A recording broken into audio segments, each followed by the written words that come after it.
اعوذ باللہ من الشیطان الرجیم بسم اللہ الرحمن الرحیم. ایک تو آپ کا بہت شکریہ کہ اتنی ارلی آپ سب لوگ تشریف لائے. آج کی یہ پریس کانفرنس انتہائی اہمیت کی حامل ہے. 4-5 بڑے امپورٹنٹ ٹاپکس ہیں جن کے اوپر آپ کو کلیئرٹی دینا بھی ضروری ہے اور ہمارا موقف بھی آپ کو اور عوام کو دینا ضروری ہے. سب سے پہلے جو ہماری لانگ مارچ حقیقی آزادی مارچ تھی، وہ ایک پرامن جمہوری تحریک ہے. ہماری آئینی اور قانونی جدوجہد جاری رکھنا اور عوام کے لیے آواز اٹھانا اور اس سسٹم کے خلاف آواز اٹھانا، یہ ہمارا جمہوری اور آئینی حق ہے. اس کے اوپر جس طرح کی ریاستی جبر و تشدد ہوا، جیسے ہمارے کارکنان کے اوپر شیلنگ ہوئی، جیسے جگہ جگہ پہ رکاوٹیں کھڑی کر دی گئی، ریت کے کنٹینرز کھڑے کرا دیے گئے، اور پنجاب پولیس کی جانب سے جس طرح کا تشدد ہوا تحریک انصاف کے کارکنان کے اوپر، وہ آپ سب کو بخوبی علم ہے. تحریک انصاف کے کارکنان پرامن رہے. ہم نے قائد تحریک عمران خان صاحب کی ہدایات پر منوعن عمل کرتے ہوئے ہم پوری طرح پرامن رہے، اور اسلام آباد میں اپنی لانگ مارچ حقیقی آزادی مارچ کو اختتام اس وجہ سے کیا کہ ریاستی اداروں کے ساتھ ٹکراؤ نہ اس ملک کے فیور میں ہے، نہ ہمارے کارکنان کے فیور میں ہے، اور نہ ہی ریاستی اداروں کے فیور میں تھا. ہم ملک میں کسی قسم کی خانہ جنگی اور بدامنی نہیں چاہتے. میں وزیر اعظم جو ہمارے ہیں، ہم ابھی بھی ان کو سمجھتے ہیں اور اس جعلی حکومت کو ہم تسلیم نہیں کرتے. ہم اپنے قائد عمران خان کے دانشمندانہ فیصلے کی قدر کرتے ہیں اور شکریہ ادا کرتے ہیں کہ انہوں نے ملک کو ایک بہت بڑے سانحے سے بچایا، اور انتہائی سخت الفاظ میں مذمت کرتے ہیں. یہ تو لانگ مارچ اور حقیقی آزادی مارچ کے حوالے سے بات. جیسے ہی حقیقی آزادی مارچ کو ملتوی کر دیا گیا اور 6 دن کا الٹیمیٹم دے دیا گیا، اس کے فوراً بعد آپ نے دیکھا کہ اسمبلی پارلیمنٹ کے اجلاس میں کیا فیصلے ہوئے. یہ اس جعلی حکومت کی بوکلاہٹ کو ثابت کرتی ہے کہ وہ عمران خان اور ان کی تحریک اور ان کے کارکنان اور عوام کی طاقت سے کتنے ڈرے ہوئے تھے. آپ نے دیکھا کہ پارلیمنٹ کے اجلاس میں الیکٹرانک ووٹنگ مشین کی جو قانونی حیثیت ہے اس کو ختم کر دیا گیا، جس سے الیکشن میں دھاندلی کا راستہ روکا جا سکتا تھا. اس کے بعد آپ دیکھ لیں 90 لاکھ پاکستانی جو بیرون ملک مقیم ہے، ان سے ووٹ کا حق چھینا گیا. یہ وہ پاکستانی ہے جو اربوں ڈالرز کے ریمیٹنسز بیچتے ہیں، جس سے پاکستان کی معیشت سنبھلی ہوئی ہے. ان کو ووٹ کے حق سے محروم کیا گیا کیونکہ ان کو پتہ ہے کہ وہ باشعور لوگ ہیں، وہ محب وطن لوگ ہیں، اور انہوں نے اپنے ضمیر کے مطابق فیصلہ کرنا ہے، اور 90 لاکھ ووٹس جو ہے وہ ان کے کھاتے میں کم از کم نہیں پڑنے. یہ اس داندلی زدہ اور موروثیت کی جو ذہنیت ہے اس کی ایک زندہ دلیل ہے. اس کے بعد آپ نے دیکھا کہ نیب کے قوانین میں ترامیم کر دی گئی تاکہ ان کے کرپشن کے اوپر پردہ ڈالا جا سکے. یہ اس حکومت کی پارلیمان میں کارکردگی، اور صرف اسی دن جس دن عمران خان نے 6 دن کا الٹیمیٹم دے دیا. یہ اتنے ڈرے ہوئے ہیں عوامی طاقت سے کہ ان کے پاس 6 دن کا ٹائم آ گیا تو انہوں نے عوام کے خلاف فیصلے کرنا شروع کر دیا. اس کے بعد رات کے 11 اور 12 بجے کے درمیان جو پیٹرول اور ڈیزل بم گرایا گیا عوام کے اوپر، ہمارے وقت میں عمران خان حکومت میں 2 روپے بھی اگر ڈیزل اور پیٹرول کی قیمت بڑھتی تھی تو یہ لوگ واویلا مچاتے تھے. انہوں نے رات کی تاریکی میں 30 روپے سے زیادہ پیٹرول اور ڈیزل کی قیمت بڑھائی. اس کے اوپر میں امید رکھتا ہوں کہ ہماری میڈیا، ہماری صحافی برادری اور جو محب وطن پاکستانی ہیں وہ اس کے اوپر ضرور آواز اٹھائیں گے، کیونکہ عوامی فلاح اور عوامی بہبود کے اوپر کسی قسم کا سمجھوتا ممکن نہیں. ہم پہلے دن سے کہہ رہے تھے، اور جو عمران خان نے 4 مہینے کے لیے پیٹرول اور ڈیزل کی قیمتیں فریز کر دی ہوئی تھی، ان کو انہوں نے واپس کر دیا. بجلی کی قیمتیں یہ آگے بڑھا چکے ہیں. ان سارے معاملات کے ساتھ ساتھ میں آپ کی توجہ ایک اہم مسئلے کی طرف اور بھی مبذول کرانا چاہتا ہوں. وہ عمران خان کی حکومت کی تعلیم دوستی اور ان کی بالخصوص اعلیٰ تعلیم کے ساتھ ان کی ایک لگاؤ ہے. آپ کو پتہ ہے کہ عبد القادر یونیورسٹی آلریڈی وہ بنا چکے ہیں اپنے تئی عوام کے تعاون سے. نمل یونیورسٹی وہ بنا چکے ہیں. لیکن اس امپورٹڈ حکومت نے جو ہائر ایجوکیشن سیکٹر کے ساتھ جو سب سے بڑی زیادتی کی ہے وہ اس کی توجہ میں آپ کی طرف مبذول کرانا چاہتا ہوں. مشکل حالات میں جب 2020 اور 21 اور 21 اور 22 جس میں کورونا جیسی وبا نے پوری دنیا کو لپیٹ میں لیا، اس وقت بھی عمران خان کی حکومت نے ہائر ایجوکیشن سیکٹر کو 65 اور 66 ارب روپے دیے، جو بہت مشکل وقت تھے ہمارے. لیکن یہ امپورٹڈ حکومت جو عوام کو تعلیم سے دور کرنا چاہتی ہے، جو عوام کو آگاہ نہیں دیکھنا چاہتی، اور بطور 32 پبلک سیکٹر یونیورسٹیز کے پرو چانسلر کے میں انتہائی سخت الفاظ میں مذمت کرتا ہوں اس امپورٹڈ سرکار کی کہ انہوں نے 65 ارب روپے بھی نہیں دیے، 50 بھی نہیں دیے، 30 ارب روپے اس سال انہوں نے ایلوکیٹ کر دیے، جو کہ اس ہائر ایجوکیشن سیکٹر کے ساتھ انتہائی زیادتی ہے. 50% سے زیادہ اس کے اوپر کٹ لگا. جو 30 ارب روپے ہیں اس سے یونیورسٹیز کے اور ہائر ایجوکیشن انسٹیٹیوٹس کے اساتذہ کرام کی، پروفیسرز کی تنخواہیں بھی نہیں ہو سکتی، آپریشنل ایکسپینڈیچر بھی نہیں ہو سکتا. ہائر ایجوکیشن کمیشن نے 104 ارب روپے کا مطالبہ کیا تھا اور بدلے میں صرف 30 ارب روپے امپورٹڈ سرکار نے ایلوکیٹ کر دیے. میں اس کی بھرپور مذمت کرتا ہوں. خیبر پختونخوا کے 32 پبلک سیکٹر یونیورسٹیز کے طلباء و طالبات کی جانب سے اور جو ہمارے پروفیسرز ہیں، اساتذہ کرام ہیں، لیکچررز ہیں، ڈینز ہیں، وائس چانسلرز ہیں، ان کے بہاف پر میں اس کی شدید مذمت کرتا ہوں اور مطالبہ کرتا ہوں اس امپورٹڈ اور جعلی حکومت سے کہ وہ خودارہ ہائر ایجوکیشن سیکٹر کو تباہ نہ کرے. اس سے ہمارے بچوں کا، ہماری یوتھ کا مستقبل وابستہ ہے. تو میں ان باتوں کے ساتھ کچھ امپورٹنٹ ٹاپکس کے اوپر بیرسٹر سیف صاحب اور تیمور جھگڑا صاحب آپ سے بات کریں گے. لیکن ہائر ایجوکیشن سیکٹر کے ساتھ یہ جو ظلم ہو رہا ہے اس کو ہم برداشت نہیں کریں گے. ہم اپنا ہر جمہوری اور آئینی راستہ اختیار کریں گے اور اس کے لیے پورے خیبر پختونخوا کی یونیورسٹیز، اساتذہ کرام اور طلباء و طالبات ہمارے ساتھ ہیں. بہت شکریہ آپ کا. ایک تو ہائر ایجوکیشن سے اتفاقاً یاد آیا، آج صبح جب میں سوشل میڈیا چیک کر رہا تھا تو وہاں احسن اقبال صاحب کی ٹویٹس جو ہے وہ پڑھی ہوئی. ایک میں وہ سنگل نیشنل کریکولم میں بہادر شاہ ظفر کی تصویر پہ تنقید کر رہے ہیں اور پھر کوئی مغلیہ دور کے زوال پہ وہ تبصرہ جو ہے وہ مانگ رہے ہیں. میری ریکویسٹ ہے احسن اقبال، یہ مغلیہ دور کا فلسفہ چھوڑ دو اور ذرا اپنا جو پی ایس ڈی پی ہے وہ دیکھو. اگر آپ کو پی ایس ڈی پی کا نہیں پتہ کسی کو بلاؤ، اسد عمر صاحب کو بلائیں. یہ جو کامران نے بات کی ہے ہائر ایجوکیشن بجٹ کی، پی ایس ڈی پی میں جو ایچ ای سی کا بجٹ ریفلیکٹڈ ہوا ہے اس پہ آپ نے کٹ لگائے، یونیورسٹیز کریش کر جائیں گی پورے پاکستان میں. مجھے نہیں پتہ ناروال میں اس نے یونیورسٹی کوئی بنائی ہوگی، وہ وہاں بھی انلیس اس کے لیے کوئی اس نے اسپیشل ڈسپنسیشن رکھی ہے. ایسے نہیں کرتے. آپ جو ہے وہ ٹیکسٹ بک ماسٹر نہ بنے اور یونیورسٹیز کو ان کا بجٹ جو ہے وہ ریلیز کر دیں. پہلی چیز. دوسری چیز جی، یہ پیٹرول کی جو قیمت دیکھیں، مجھے صرف یہ یاد آ رہا ہے کہ جب ہم 3 سال کہتے تھے کہ دنیا میں مہنگائی ہے تو مفتاح اسماعیل سے لے کے شاہد خاقان عباسی، مصدق ملک، جتنے بھی ان کے معاشی ایکسپرٹس ہیں، ان کو پتہ نہیں اکنامک کرائسس، ہم جس دن آئیں گے پیٹرول کی قیمت کم کریں گے.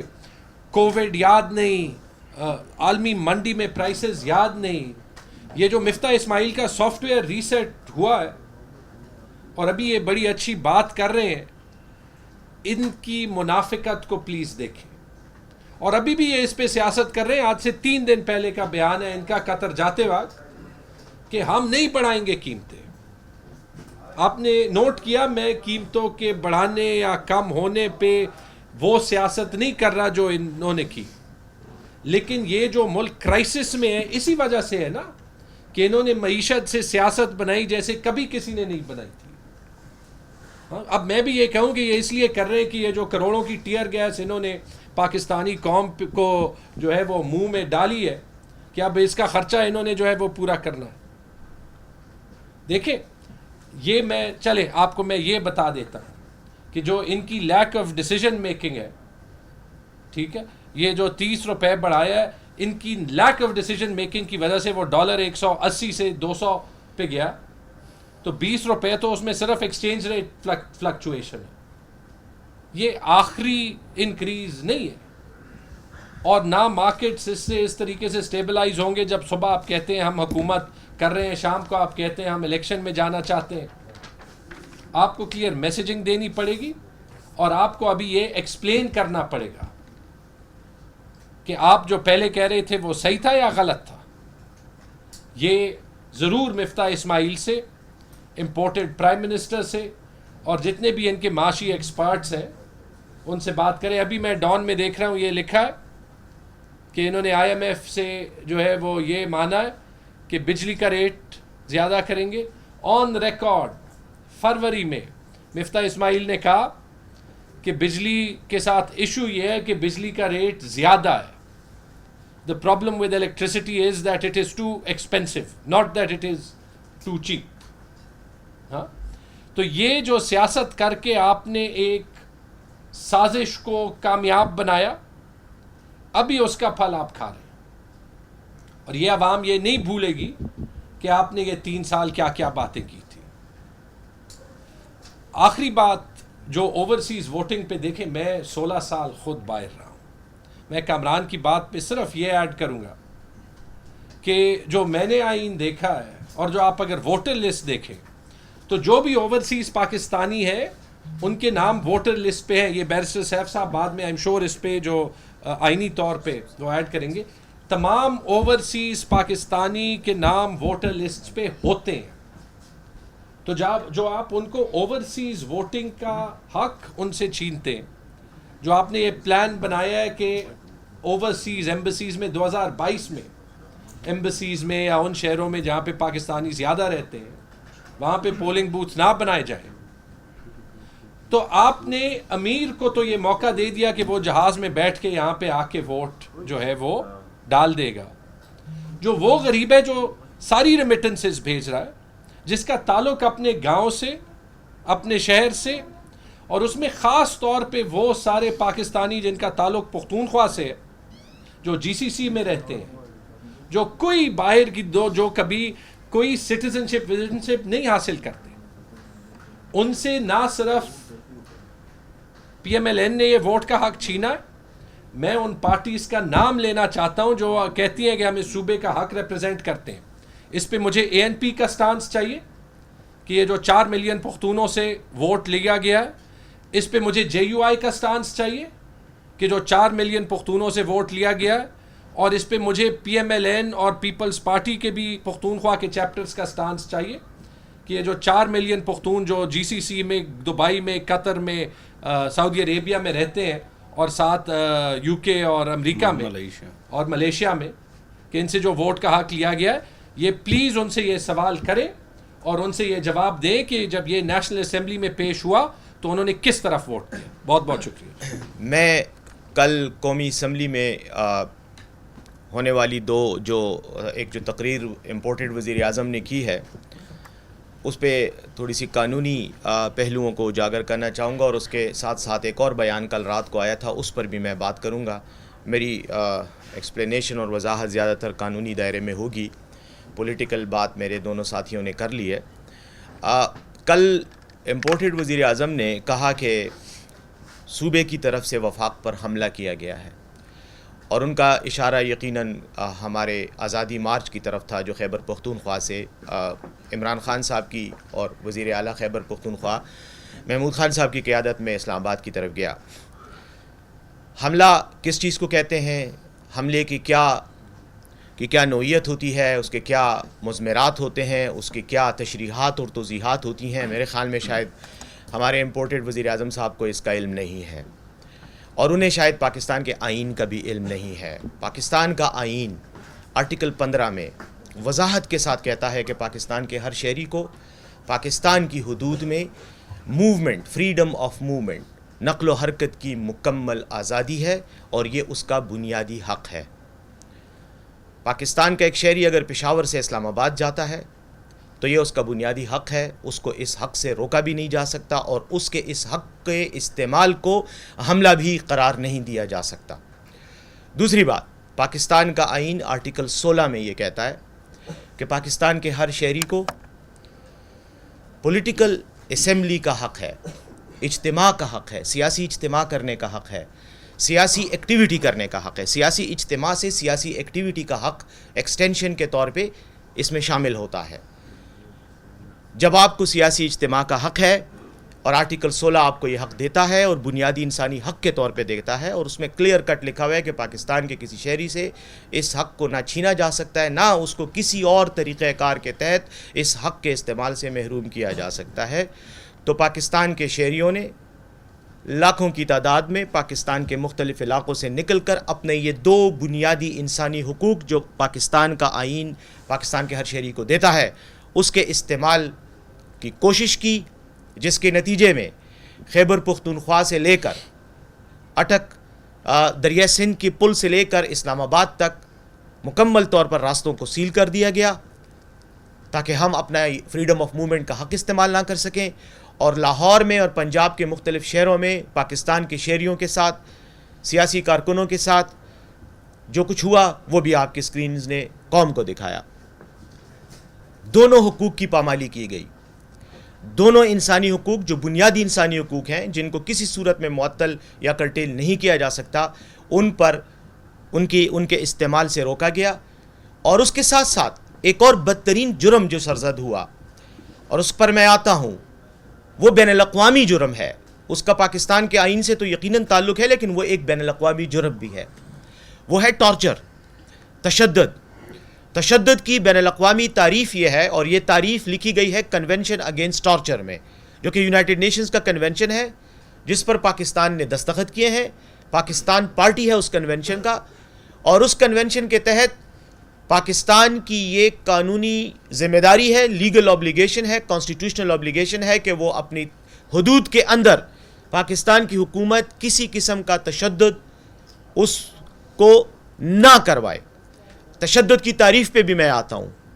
تشدد کی تعریف بین الاقوامی قانون میں، انٹرنیشنل لاء میں یہ ہے کہ جب سرکاری اہلکار حکومتی عہدیداروں کے حکم پر یوز آف فورس کریں جو ایکسیسو ہو، تو یہ تشدد کی تعریف میں ٹارچر میں آتا ہے، چاہے وہ یوز آف فورس جو ڈسپروپورشنیٹ ہو اس ایکشن کے حوالے سے جو کہ کیا جا رہا ہے یا جس کے خلاف وہ طاقت استعمال کی جا رہی ہے، چاہے وہ جسمانی دکھ یا تکلیف کی شکل میں ہو، چاہے وہ نفسیاتی ہو، اور چاہے وہ کسی بھی اور طریقے سے براہ راست یا بالواسطہ یا بلا واسطہ کسی شخص کو اذیت میں مبتلا کرے، یہ ٹارچر ہے۔ ہمارے لوگوں کو کئی گھنٹے ان کی فریڈم آف موومنٹ کو ریسٹرکٹ کیا گیا، ان کی فریڈم آف اسمبلی کو ریسٹرکٹ کیا گیا، لیکن ساتھ ہی ساتھ ان پر جسمانی بربریت کی انتہا کی گئی۔ یہ بین الاقوامی قانون کے تحت ٹارچر میں آپ نے دیکھا، آپ کی اسکرینوں نے دکھایا، ہم نے آپ کی اسکرینوں کو ہی دیکھا کہ ایک خاتون پر پستول تانا گیا۔ کیا وہ خاتون دہشت گرد تھی؟ کیا اس کا داعش یا کسی اور تحریک سے، دہشت گرد تحریک سے تعلق تھا؟ نہیں، وہ پاکستان کی ایک عام شہری تھی جو سڑک پر اپنا احتجاج ریکارڈ کروا، اس پر ایک ایس ایچ او نے پستول تانا۔ آپ نے دیکھا ڈاکٹر یاسمین راشد کے ساتھ کیا ہوا، ان کو زبردستی گاڑی سے کھینچا گیا اور مرد اہلکاروں نے کھینچا۔ میں یہ باتیں اس لیے ریپیٹ کر رہا ہوں کہ بین الاقوامی قانون کے تحت ٹارچر کی ڈیفینیشن میں یہ تمام اقدامات آتے ہیں۔ آپ خود دیکھ لیں، کنونشن اگینسٹ ٹارچر کو پڑھ لیں، اور چونکہ پاکستان نے اس کنونشن کو ریٹیفائی کیا ہے، پاکستان کی حکومت کی ذمہ داری ہے کہ وہ اپنے حدود کے اندر اس کنونشن کو امپوز کرے اور اس کی جو بھی اوبلیگیشنز ہیں ان کو رسپیکٹ کرے۔ لیکن یہ سب کچھ کیا گیا، یہ تو میں نے خواتین کی دو مثالیں دی، مردوں کے ساتھ کیا کچھ نہیں ہوا۔ ہمارے وفاقی وزراء کے ساتھ کیا ہوا, سابق وفاقی وزیر عمر ایوب صاحب کے ساتھ کیا ہوا, ہمارے حماد اظہر کے ساتھ کیا ہوا, وہ بھی وفاقی وزیر رہے ہیں, ہمارے کئی اور کارکنان کو شہید کیا گیا, 5 لوگ مارے گئے, ان کی جانیں لی گئیں. تو یہ سب کچھ حکومت کے کہنے پر ہوا. یہ کہا کہ کیا کس نے؟ یہ ایک جیلی وزیر اعلیٰ کے حکم پر پنجاب کی حدود میں ہوا, اور ایک کرمنل وزیر داخلہ کے حکم پر وفاق کی حدود میں ہوا. یہ سب کچھ بین الاقوامی قانون کے تحت جرم تھا جو یہ انہوں نے سرزد کیا. اس کے باوجود یہ کہتے ہیں کہ وفاق پر حملہ کیا گیا, پاکستان کے آئین کو توڑا گیا, پاکستان کے عوام پر حملہ کیا گیا, پاکستان کے عوام کو بین الاقوامی قانون کے تحت ان کے حقوق کو پامال کیا گیا, لیکن حملہ ہم نے کیا. یہ آب زمزم سے دھل کر, دودھ اور شہد سے نہا کر وہاں بیٹھے ہوئے ہیں اور بڑے آرام سے الزام لگاتے ہیں. تو اس لیے پہلی بات تو میں اس پر کروں گا, اس کے بعد میں اسی تسلسل میں ایک اور بات پہ آنا چاہوں گا. لیکن اب میں ایک اور بات جو تیمور جھگڑا صاحب نے اور کامران صاحب نے کی, جس میں انہوں نے EVMs کے ذریعے قانون تبدیل کر کے پاکستان کے لاکھوں شہریوں کو ووٹ کے حق سے محروم کیا. پاکستان کے ہر شہری کا آرٹیکل 16 کے تحت پولیٹیکل اسمبلی کا بھی حق ہے, پولیٹیکل ایسوسیشن قائم کرنے کا بھی حق ہے, اور اسی حق کی extension of this fundamental right inherently includes right to political participation. جمہوری عمل میں حصہ لینا, شرکت کرنا, یہ ہر شہری کا بنیادی انسانی حق ہے, اور یہ اسی آرٹیکل سے ایمینیٹ ہوتا ہے, اسی سے انیشیٹ ہوتا ہے. جب آپ کسی شہری کو ووٹ کے حق سے کسی بھی وجہ سے محروم کرتے ہیں کہ یا اس کی رنگت آپ کو پسند نہیں ہے, یا اس جو زبان بولتا ہے وہ آپ کو پسند نہیں ہے, یا وہ کہیں رہتا ہے اس کی رہائش کی وجہ سے آپ اس کے اس انسانی حق سے محروم کرتے ہیں, تو آپ پاکستان کے آئین کی آرٹیکل 25 کی خلاف ورزی کر رہے ہیں. آرٹیکل 25 کہتا ہے equal protection before the law and equality before law. یہ دو وہ بنیادی فنڈامنٹل رائٹس ہیں جو آرٹیکل 25 میں ہر شہری کو حاصل ہیں. جو شخص پاکستان کا شہری ہے, اس کے پاس پاکستان کا شناختی کارڈ ہے, وہ بیرون ملک مقیم ہے لیکن پاکستان کے پاسپورٹ پر اس نے سفر کیا ہے, پاکستان کے پاسپورٹ کو استعمال کر کے وہ پاکستان کی حدود میں داخل ہوتا ہے, تمام انسانی حقوق جو ہمارے آئین میں درج ہیں وہ اس شخص کا حق ہیں, اور اس کو اس حق سے کسی غیر ضروری قسم کے بے بنیاد قسم کی دلیل اور جواز کو بنیاد بنا کر محروم کرنا اس کے انسانی حقوق کی خلاف ورزی ہے.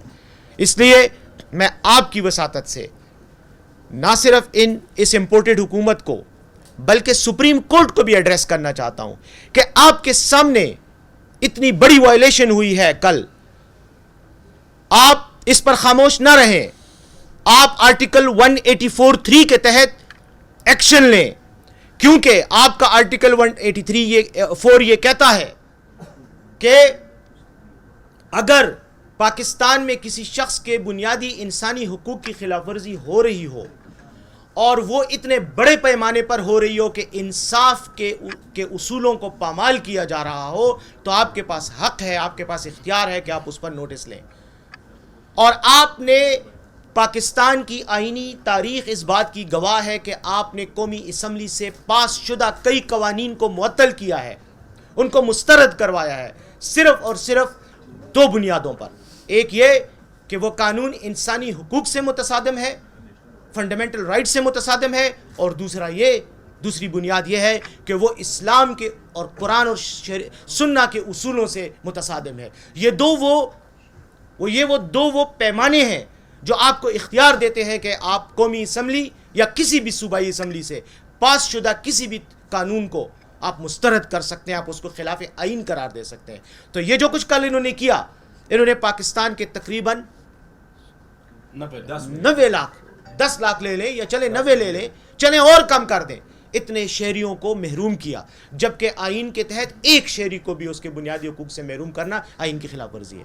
تو یہ سب کچھ ہوا, ٹھیک ہے, انہوں نے قومی اسمبلی کا پلیٹ فارم استعمال کیا اس لیے کہ وہاں پر ان کی کوئی مخالفت نہیں تھی, وہاں پر ان کا ایک جیلی مینڈیٹ ہے جو لوٹوں کو خرید کر اور ان کی وفاداریاں تبدیل کر انہوں نے ایک جیلی طریقے سے حاصل کیا ہے. اس جیلی مینڈیٹ کی بنیاد پر انہوں نے کل یہ قانون پاس کیا. اس قانون کی نہ کریڈیبلٹی ہے, نہ آئینی اور لیگل کریڈیبلٹی ہے, نہ اس کی مورل کریڈیبلٹی ہے, کیونکہ پولیٹیکل موریلٹی بھی ایک چیز ہے. نیچرل لا کا اصول ہے کہ کوئی بھی قانون چاہے وہ کتنا بھی بہتر کیوں نہ ہو, اگر وہ بنیادی انسانی اخلاقی اقدار کے منافی ہے تو آپ اس کو کبھی بھی کریڈیبل قانون نہیں کہہ سکتے. تو یہ میری یہ درخواست ہے سپریم کورٹ کے معزز جج صاحب سے, چیف جسٹس صاحب سے, دیگر جج صاحبان سے کہ وہ اس پر ایکشن لیں اور پاکستان کے لاکھوں شہریوں کو بنیادی انسانی حق کے استعمال سے محروم کرنے والے قانون کو کالا قانون قرار دیتے ہوئے ڈکلیئر کریں کہ یہ انکانسٹیٹیوشنل ہے, انلیگل ہے, وائڈ ایب انیشیو ہے. یہ وہ ایکشن ہے کہ جس کی کوئی بنیاد ہی نہیں ہے. دوسری بات جس پر میں آنا چاہتا ہوں وہ ہے کہ کل رات کو رانا ثناء اللہ صاحب نے ایک بیان دیا. ان کے کردار کی طرح, ان کے بیانات کی طرح یہ ایک سیاہ, کالا, بدنما اور مذاق خیز بیان تھا.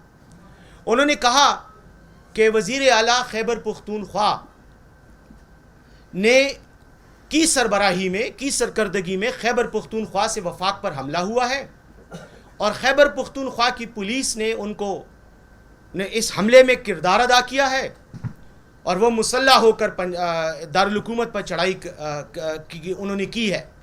اور اس سلسلے میں اب وہ قانونی رائے انہوں نے لی ہے اور اس پر وہ کوئی قانونی ایکشن لینے کا پروگرام بنا رہے ہیں. میں آپ کو بتاتا ہوں کہ یہ کیا پروگرام بنا رہے ہیں.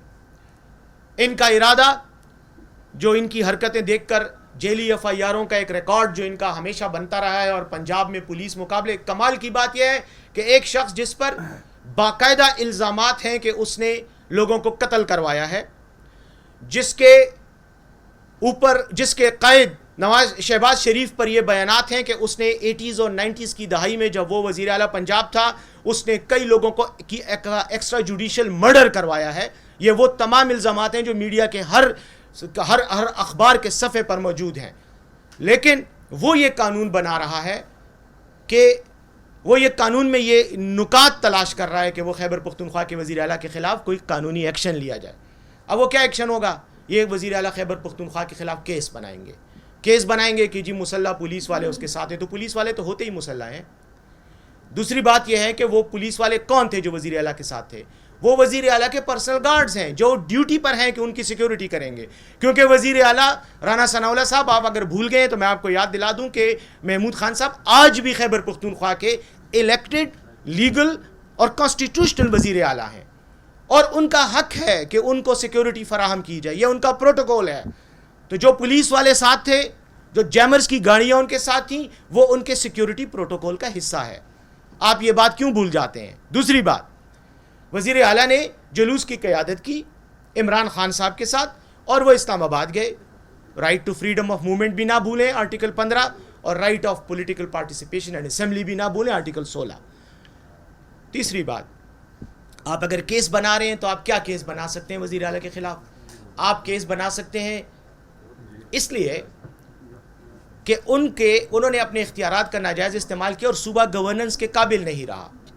یہ ڈھونڈ رہے ہیں provision article 232 chapter 10 of the constitution, جس میں وفاق کی طرف سے ایمرجنسی لگائی جا سکتی ہے اگر انٹرنل ڈسٹربنس اس حد تک پہنچ جائے کہ صوبے کا نظام چلانے کے قابل نہ رہے اور وہ مینج نہ ہو سکے, تو پھر وفاق کے پاس اختیار ہے کہ وہ صوبے میں حکومت میں ایمرجنسی نافذ کر کے آرٹیکل 232 کے تحت کنٹرول سنبھال لے.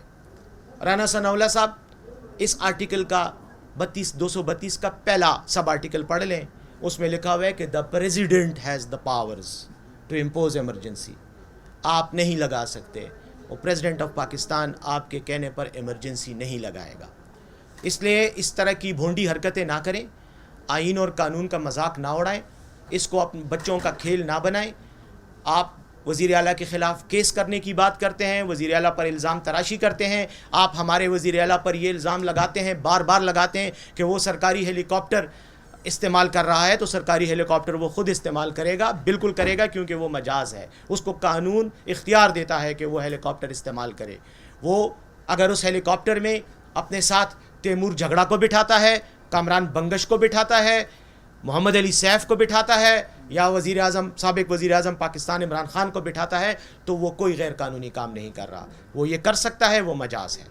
دوسری بات, آپ جب وزیر اعلیٰ خیبر پختونخوا پر ہیلی کاپٹر کے کیس کا الزام لگاتے ہیں, ہیلی کاپٹر کی بات کرتے ہیں کہ اس نے غیر قانونی استعمال کیا, مجھے آپ بتائیں آپ کی محترمہ مریم نواز شریف کو کس کیپیسٹی پر پی ٹی وی میں گھنٹوں مسلسل, جو کہ ایک سرکاری ادارہ ہے, اس پر ان کو کوریج دی جاتی ہے؟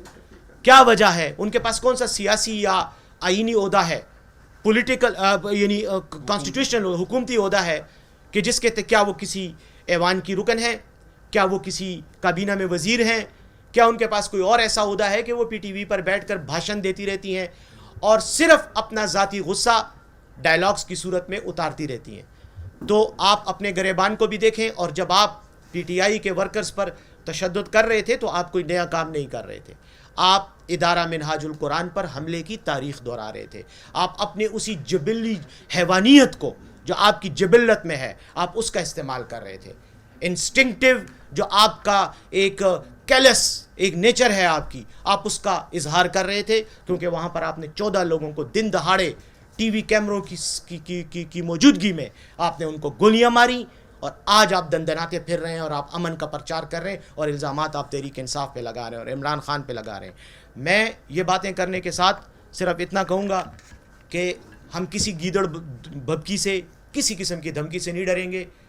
ہم نے جو تحریک شروع کی ہے انشاءاللہ اس کو اپنے منطقی انجام تک پہنچائیں گے, اور اس کا انجام یہ ہوگا کہ جب یہ صرف یہاں حکومت سے ہی نہیں ہٹیں گے بلکہ کوٹ لکھپت اور اڈیالہ جیل میں رہائش پذیر ہوں گے. اظہار افسوس کرنا چاہتا ہوں کہ کل ایبٹ آباد میں اسکول وین کا ایک حادثہ ہوا جس میں بچے جاں بحق ہوئے. اس پر میں افسوس کا اظہار کرتا ہوں, ان کے والدین سے, ان کے لاحقین سے بھی اپنے دکھ درد کا اور ان کے جو غم ہے اس میں شرکت کا اظہار کرتا ہوں. اور یاسین ملک کے ساتھ انڈیا نے جو کچھ کیا, میں سمجھتا ہوں کہ تمام بین الاقوامی انسانوں کو, برادری کو اس کا نوٹس لینا چاہیے. انسانی حقوق کی خلاف ورزی ہے, یہ بھی کنونشن اگینسٹ ٹارچر کی خلاف ورزی ہے, یہ international covenant on civil and political rights 1977 کی خلاف ورزی ہے. اس لیے انڈیا کا احتساب ہونا چاہیے اور اس پہ نوٹس لینا چاہیے. بہت شکریہ.